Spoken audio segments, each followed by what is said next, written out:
Je m'apprête à révéler quelque chose qui pourrait vous sauver la vie.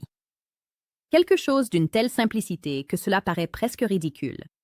Quelque chose que vous pourriez faire dès maintenant, ce matin, avec un ingrédient que vous avez probablement déjà dans votre placard de cuisine. Mais il y a de très fortes chances que cette seule chose puisse améliorer votre circulation plus que n'importe quel médicament que vous prenez actuellement. Cela pourrait réchauffer ces pieds froids qui gèlent depuis des années. Cela pourrait vous permettre de marcher plus longtemps sans douleur que vous n'avez pu le faire depuis des mois. Et vous n'en avez absolument aucune idée, parce que personne ne vous en a jamais parlé. Ce que je m'apprête à partager va vous choquer. Non pas parce que c'est compliqué, mais parce que c'est tellement simple. Votre médecin ne vous en a probablement jamais parlé. Les spécialistes vasculaires n'en parlent pas, mais les recherches existent, elles sont publiées, claires. Cette chose toute simple, faite correctement chaque matin, peut améliorer la circulation sanguine. De façon mesurable, cela peut réduire l'inflammation qui détruit vos artères et aider vos vaisseaux sanguins à fonctionner comme ils le devraient. Et cela coûte moins cher qu'une tasse de café par semaine. À la fin de cette vidéo, vous saurez exactement de quoi il s'agit, comment l'utiliser correctement et pourquoi cela fonctionne, alors que parfois les médicaments n'y parviennent pas. Parce que je ne vais pas seulement vous dire quoi faire. Je vais vous montrer ce qui se passe réellement à l'intérieur de vos artères en ce moment. Et une fois que vous aurez compris cela, vous ne verrez plus jamais la circulation sanguine de la même façon. Restez avec moi, parce que ce que vous allez apprendre dans cette vidéo pourrait faire la différence entre perdre votre capacité à marcher et la conserver. Entre des pieds froids et douloureux et des pieds chauds et confortables, entre voir votre circulation empirer et la voir s'améliorer. Laissez-moi vous parler de Margaret. Et j'ai besoin que vous écoutiez cette histoire très attentivement, car je vous promets que vous allez vous y reconnaître. Margaret avait 68 ans, elle était infirmière à la retraite. Elle avait passé 40 ans à s'occuper des autres. Maintenant, c'était elle qui avait besoin d'aide, et elle ne savait pas vers qui se tourner. Il y a 2 ans, les pieds de Margaret ont commencé à devenir froids, pas juste un peu frais, glacés. Tout le temps, même en été. Même en portant des chaussettes épaisses. Ses pieds ressemblaient à des blocs de glace. Au début, elle pensait que c'était juste l'âge, le fait de vieillir, une mauvaise circulation. Rien de grave. Mais cela ne faisait qu'empirer. Ses pieds n'étaient pas seulement froids, ils étaient engourdis. Elle ne les sentait plus vraiment. Marcher lui semblait étrange, comme si elle marchait sur des blocs de bois au lieu de ses propres pieds. Puis la douleur a commencé. Quand Margaret marchait plus que quelques pâtés de maison, ses mollets se mettaient à crisper, une douleur profonde et lancinante qui la forçait à s'arrêter. Elle restait là, sur le trottoir, attendant que les crampes passent. Après 1 minute ou 2, ça allait mieux, et elle pouvait à nouveau marcher. Mais cela revenait sans cesse. Au fil des mois, la distance qu'elle pouvait parcourir avant que la douleur ne commence diminuait de plus en plus. 1 mile est devenu un demi-mile. Un demi-mile est devenu un quart de mile. Finalement, Margaret pouvait à peine marcher jusqu'à l'épicerie du coin sans devoir s'arrêter et se reposer. Margaret est allée voir son médecin. Son médecin a examiné ses pieds, vérifié les pouls, l'air préoccupé. « Je pense que vous avez une artériopathie périphérique, dit-il. Les artères de vos jambes sont probablement bouchées. Nous devons faire quelques examens. » Les examens l'ont confirmé. Les artères de Margaret étaient rétrécies, obstruées par des dépôts, de la plaque. Le sang ne pouvait pas circuler correctement jusqu'à ses jambes. C'est pour cela que ses pieds étaient froids. C'est pour cela qu'ils étaient engourdis. C'est pour cela qu'elle ne pouvait pas marcher sans douleur. Son médecin lui a prescrit des médicaments. Des comprimés pour améliorer la circulation sanguine. De l'aspirine pour prévenir les caillots. Cela devrait aider, dit-il. Margaret les prenait scrupuleusement. Après 2 mois, il y avait à peine la moindre amélioration. Elle pouvait peut-être marcher 3 pâtés de maison au lieu de 2 avant que les crampes ne commencent. Mais elle était toujours très limitée, toujours dans la douleur, toujours terrifiée, parce que le père de Margaret était mort de cette même maladie. Il l'avait ignorée pendant des années. Quand il a commencé à la prendre au sérieux, l'une de ses jambes était déjà devenue gangreneuse. Ils l'ont amputée. Il ne s'en est jamais remis. Il est mort à l'hôpital 3 semaines plus tard. Margaret avait 35 ans quand c'est arrivé. Elle ne l'avait jamais oublié. Maintenant, elle avait la même maladie. Et elle était terrifiée à l'idée de suivre le même chemin. Margaret a arrêté de sortir. Avant, elle allait au marché fermier tous les samedis matins, à 4 pâtés de maison de chez elle. Elle adorait ça. les légumes frais, les fleurs, les gens. C'était son rituel hebdomadaire. Maintenant, elle ne le pouvait plus. 4 pâtés de maison, c'était trop loin. La douleur commençait après 2 pâtés de maison. Elle devait s'arrêter. Rester là, prise de crampes. Elle a essayé une fois et a abandonné à mi-chemin. Elle n'a jamais réessayé. Sa fille habitait à 3 pâtés de maison. 3 pâtés de maison. Margaret y allait à pied 2 fois par semaine pour voir ses petits-enfants, jouer avec eux, leur lire des histoires, faire partie de leur vie. Maintenant, sa fille devait venir la chercher en voiture. Ou bien Margaret n'y allait tout simplement pas. Elle trouvait des excuses. « Je suis fatiguée aujourd'hui. Je ne me sens pas bien. » Elle n'arrivait pas à dire « Je ne peux pas marcher 3 pâtés de maison. » Ses petits-enfants avaient 6 et 8 ans. Ils grandissaient vite, changeaient chaque semaine.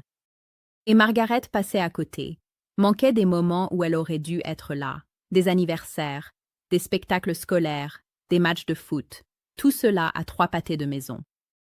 Cela aurait tout aussi bien pu être à 500 kilomètres. Le mari de Margaret la trouvait en train de pleurer la nuit. « Qu'est-ce qui ne va pas ?» il demandait. Elle ne pouvait pas expliquer. Comment expliquer que tu es terrifiée à l'idée de devenir comme ton père?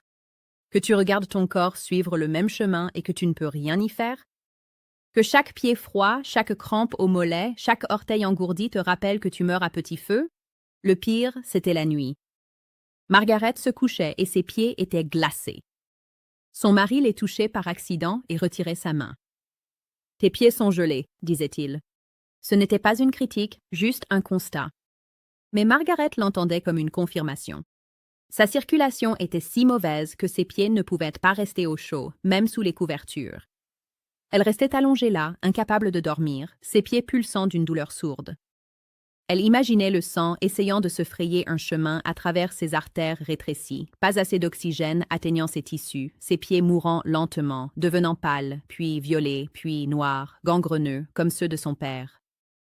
Elle se levait à 2 heures du matin, allait aux toilettes et regardait ses pieds. Étaient-ils plus pâles qu'hier? Ses orteils étaient-ils plus violets? Cette décoloration était-elle le début? Elle appuyait sur ses ongles d'orteil et regardait le sang revenir, lent. Trop lent, un signe que la situation allait mal. Ça empire. Margaret devint obsédée. Elle vérifie ses pieds plusieurs fois par jour. Recherche de signes de nécrose tissulaire. Toute coupure qui ne guérissait pas. Toute ampoule qui semblait infectée. Parce qu'elle savait qu'avec une mauvaise circulation, même une petite infection pouvait dégénérer. Des tissus qui ne reçoivent pas de sang ne peuvent pas guérir, ne peuvent pas combattre l'infection. Une petite coupure devient un ulcère. Un ulcère devient une gangrène. La gangrène nécessite une amputation. L'amputation de son père avait été sous le genou. Margaret se souvenait lui avoir rendu visite à l'hôpital la veille de l'opération. Il l'avait regardé les larmes aux yeux. « J'aurais aimé m'en occuper plus tôt », a-t-il déclaré. « J'ai ignoré les panneaux. Maintenant, regardez-moi. » 3 semaines plus tard, il était mort. Infection. Défaillance organique. Disparu. Margaret avait 68 ans, le même âge que son père lorsque la situation s'était vraiment dégradée. Était-elle sur la même chronologie? Sera-t-elle encore en fauteuil roulant l'année prochaine? Avoir perdu une jambe en 2 ans? Mort en 3? Cette pensée était suffocante. La qualité de vie de Margaret s'est effondrée. Elle passait la plupart de ses journées dans son fauteuil inclinable, les pieds surélevés, sans vraiment regarder la télévision, juste assise là, à penser à son père, à ses pieds engourdis, à la perte de sa jambe, à la mort. Elle a arrêté de cuisiner, arrêté de faire le ménage, arrêté de faire quoi que ce soit qui nécessitait d'être debout. Son mari a pris le relais. Il était patient, ne se plaignait jamais. Mais Margaret se sentait comme un fardeau, inutile, brisé. Elle avait 68 ans et ne pouvait pas rester debout assez longtemps pour préparer le dîner. Puis la fille de Margaret, qui travaillait comme assistante médicale, lui a suggéré de venir me voir pour un second avis. Margaret est venue à mon cabinet, désespérée. « Je ne veux pas perdre ma jambe », a-t-elle dit. « Je ne veux pas mourir comme mon père. Mais les médicaments ne fonctionnent pas. Que puis-je faire d'autre ?» J'ai consulté les dossiers médicaux de Margaret. 2 ans de traitement, des examens, des médicaments, des visites chez le médecin. Tout était soigneusement documenté. Mais une chose m'a frappée. Ce n'était pas ce qui figurait dans les dossiers, c'était ce qui n'y figurait pas. Personne n'avait jamais demandé à Margaret ce qu'elle mangeait, quels nutriments elle consommait. Si son corps avait ce dont il avait besoin pour garder ses vaisseaux sanguins en bonne santé et assurer une bonne circulation du sang. J'ai interrogé Margaret sur son alimentation. Elle mangeait plutôt bien. Du poulet, du poisson, quelques légumes. Mais en creusant un peu, j'ai réalisé qu'il lui manquait presque tout. Ce sont justement ces éléments qui favorisent la circulation. Les composés qui réduisent l'inflammation dans les artères. Les nutriments qui aident les vaisseaux sanguins à se détendre et à se dilater. Les éléments qui permettent au sang de mieux circuler, même lorsque les artères sont partiellement obstruées. Son corps essayait de lutter contre un problème de circulation sans aucune munition. Comme essayer d'éteindre un feu sans eau. Mais je ne vais pas encore vous dire ce que j'ai recommandé à Margaret. Parce que d'abord, vous devez comprendre ce qui se passe à l'intérieur des artères obstruées. Vous devez comprendre que la mauvaise circulation ne se résume pas seulement à des blocages. Il s'agit aussi d'inflammation. Il s'agit de vaisseaux sanguins qui n'arrivent pas à se détendre correctement. Il s'agit d'un sang trop épais et collant. Et tous ces problèmes peuvent être améliorés grâce à des interventions spécifiques que la plupart des médecins ne mentionnent jamais. Commentez ci-dessous dès maintenant si vous avez les pieds froids, des douleurs dans les jambes en marchant ou si on vous a dit que vous aviez des problèmes de circulation. Tapez « problème de circulation » pour que je vois combien d'entre vous sont concernés par ce sujet. Maintenant, laissez-moi vous expliquer ce qui se passe réellement à l'intérieur de vos artères lorsque la circulation se détériore. Vos artères ne sont pas de simples tubes, ce sont des tissus vivants. La couche interne, celle qui est en contact avec votre sang, est recouverte d'une fine couche de cellules. Ces cellules jouent un rôle crucial.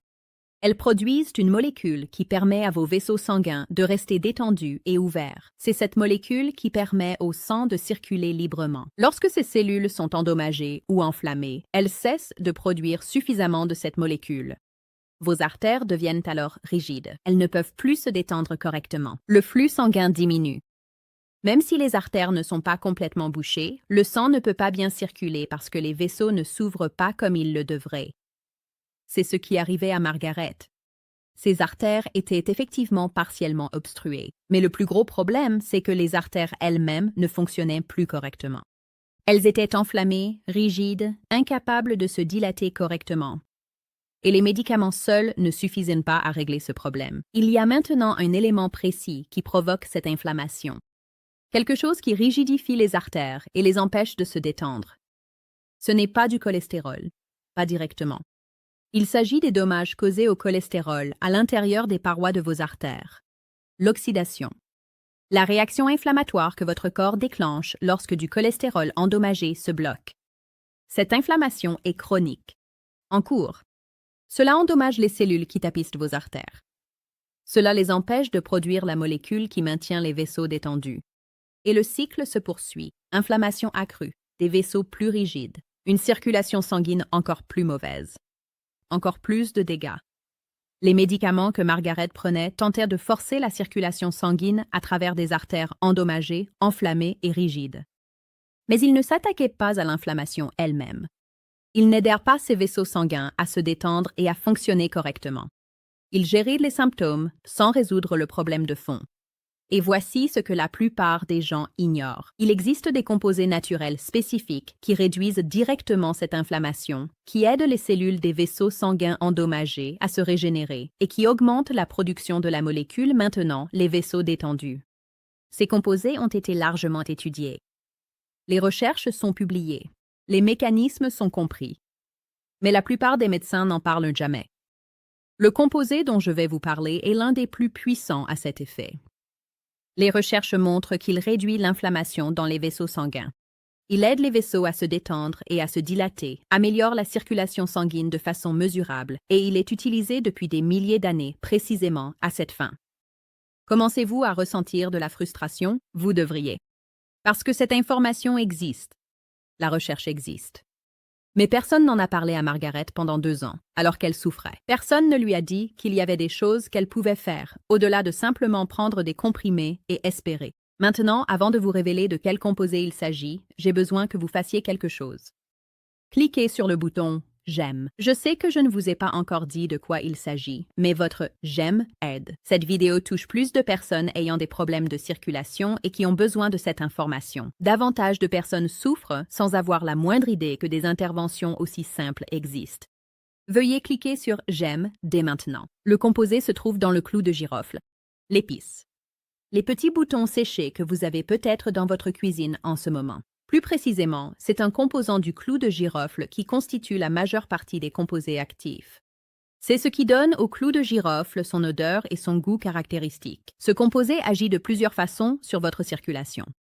D'abord, c'est un puissant anti-inflammatoire.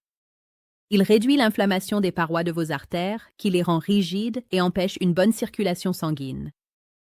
Ensuite, il aide les cellules qui tapissent vos artères à produire davantage de cette molécule essentielle qui maintient les vaisseaux détendus. Une production accrue signifie une meilleure circulation sanguine. Troisièmement, il prévient les dommages au cholestérol qui déclenchent le cycle inflammatoire dès le départ. C'est un antioxydant. Il protège le cholestérol de l'oxydation et de l'inflammation qui s'ensuit. Et quatrièmement, il aide à prévenir la coagulation trop facile du sang. Pas de façon spectaculaire, comme les médicaments anticoagulants, juste assez pour améliorer la circulation et réduire le risque de formation de caillots dangereux. La recherche a mesuré ces effets directement. Les personnes qui consomment des clous de girofle présentent une fonction vasculaire nettement meilleure, une meilleure circulation sanguine et une inflammation réduite. Certaines études montrent des améliorations en quelques semaines. Margaret a commencé un protocole simple. Chaque matin, elle prenait 2 clous de girofle entiers, les mettait dans sa bouche et les mâchait soigneusement. Le goût est fort, épicé, légèrement anesthésiant. Cette sensation d'engourdissement est due aux composés actifs qui se libèrent. Elle mâchait jusqu'à ce que les clous de girofle soient complètement broyés, puis elle avalait.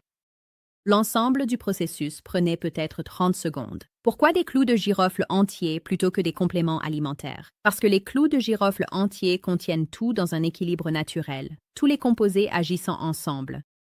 Les compléments peuvent être trop concentrés et provoquer des irritations. Les clous de girofle entiers, bien mâchés, libèrent les composés progressivement et en toute sécurité. En 2 semaines, Margaret a remarqué quelque chose. Ses pieds étaient légèrement plus chauds. Pas de façon spectaculaire, juste un peu. Elle n'était pas sûre que ce soit réel. Mais à la 3e semaine, il n'y avait plus de doute. Ses pieds étaient plus chauds. Pas encore normaux, mais plus chauds qu'ils ne l'avaient été depuis 2 ans. À la 4e semaine, l'engourdissement s'améliorait. Elle sentait mieux ses orteils. Quand elle les bougeait, elle pouvait vraiment les sentir bouger, au lieu de simplement les voir bouger. La douleur due aux crampes a commencé à s'améliorer vers la 5e semaine. Margaret testait soigneusement la distance qu'elle pouvait parcourir à pied. Elle a réussi à marcher 3 pâtés de maison avant d'avoir des crampes, puis 4. À la 8e semaine, elle pouvait marcher un demi-mile avant que la douleur ne commence, et même là, elle n'était pas aussi intense. La douleur s'atténuait plus vite lorsqu'elle se reposait. Après 3 mois, nous avons refait un test de sa circulation. Le test montrait une amélioration. Le flux sanguin vers ses jambes avait augmenté de façon mesurable. Pas encore normal, mais nettement meilleur. Margaret a pleuré quand je lui ai montré les résultats. Pour la première fois en 2 ans, elle avait la preuve que les choses s'amélioraient, et non l'inverse. Au bout de 6 mois, ses tests de circulation étaient presque normaux. Sa distance de marche dépassait un mile. Elle pouvait de nouveau aller au marché fermier à pied, faire ses courses, puis rentrer chez elle à pied. Plus de crampes sévères, juste une légère tension vers la fin qui disparaissait rapidement. Elle a commencé à marcher jusqu'à la maison de sa fille, 3 pâtés de maison, une distance qui lui avait été impossible pendant 2 ans. Elle arrivait et ses petits-enfants couraient pour la serrer dans leurs bras. « Mamie, tu n'étais pas venue depuis une éternité. » Sa fille la regardait les larmes aux yeux. Elle savait ce que ces 3 pâtés de maison représentaient. La dépression de Margaret s'est dissipée. Pas complètement. 2 ans de souffrance ne disparaissent pas du jour au lendemain. Mais l'écrasante sensation de désespoir avait disparu. Elle n'attendait plus la mort. Elle s'améliorait, devenait plus forte, reprenait sa vie en main. Au bout d'1 an, les pieds de Margaret étaient chauds. Elle pouvait les sentir normalement. Elle pouvait marcher aussi loin qu'elle le voulait. La maladie n'avait pas disparu. Les blocages étaient toujours visibles à l'imagerie. Mais sa circulation s'était tellement améliorée que cela n'avait plus d'importance. Ses artères fonctionnaient mieux. Le sang circulait mieux. Elle vivait à nouveau normalement. Tout cela grâce à 2 gousses mâchées chaque matin. Maintenant, laissez-moi vous donner le protocole exact. D'abord, achetez des clous de girofle entiers. Vous pouvez en trouver dans n'importe quelle épicerie, au rayon des épices. Assurez-vous qu'ils sont frais. Des clous de girofle frais doivent être brun foncé, légèrement huileux et dégager une forte odeur quand vous les pressez. Chaque matin, prenez 2 clous de girofle entiers, mettez-les dans votre bouche et mâchez-les soigneusement. Mâchez jusqu'à ce qu'ils soient complètement réduits en pâte. Le goût sera fort et épicé. C'est normal. Ce sont les composés actifs qui se libèrent. Avalez une fois que c'est bien mâché. Vous pouvez boire de l'eau après si le goût est trop fort. Faites cela chaque matin sans exception. La régularité est essentielle. Les bienfaits s'accumulent avec le temps. Ce n'est pas une solution ponctuelle. C'est une pratique quotidienne qui soutient votre circulation. Vous pouvez aussi ajouter de la vitamine K2 et du magnésium pour soutenir cela. La vitamine K2 aide à empêcher le calcium de s'accumuler dans les artères et de les rendre rigides. Prenez 100 à 200 microgrammes par jour. Le magnésium aide les vaisseaux sanguins à se détendre. Prenez 300 à 400 mg par jour. La forme glycinate est la meilleure. Si vous prenez des anticoagulants comme la warfarine ou le Plavix, parlez-en à votre médecin avant de commencer les clous de girofle. Les clous de girofle influencent la coagulation du sang. Les associés à des anticoagulants nécessitent une supervision médicale. Si vous devez subir une opération, arrêtez les clous de girofle au moins 2 semaines avant. Informez votre chirurgien que vous en avez utilisé. Tout ce que j'ai partagé est à but éducatif et ne constitue pas un avis médical. Ne cessez pas vos médicaments pour la circulation sans en parler à votre médecin. Utilisez les clous de girofle en complément de votre traitement médical et non à sa place. Travaillez en collaboration avec votre médecin. Surveillez vos symptômes. Si votre état s'améliore, votre médecin pourra ajuster vos médicaments en conséquence.